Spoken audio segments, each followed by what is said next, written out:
السلام عليكم.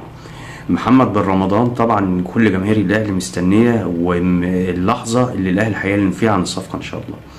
دلوقتي الكلام اللي وصل من ساعه، الوقود السعودي رفع عرض على عرض الاهلي وصل معاهم للاخر لمليون ومئتين الف دولار.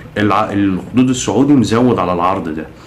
دلوقتي من الاخر الكرة في ملعب محمد بن رمضان، بعد توفيق ربنا الواد ده اختار الاهلي هيروح الاهلي. لو هو بقى متردد ومتذبذب وكده، النادي بتاعه هياخد ويدي مع الاخدود، وطبعا عرضهم اعلى هيحاولوا يوجهوه. لكن الكلمه الفيصل ليه، لو هو اختار الاخدود السعودي يبقى خساره ان الاهلي فكر فيه من الاول، مش عشان هو راح الاخدود او حاجه. دلوقتي الاهلي يعني هياخد شهره، هياخد نجوميه، هيلعب كاس عالم للانديه. معلش الاهلي تصنيف تاني، ممكن المجموعه بتاعت الاهلي تبقى ريال مدريد ويوفنتوس. الوضوض السعودي كبيره يعني، مع احترامي ليه هيعمل ايه؟ تمام.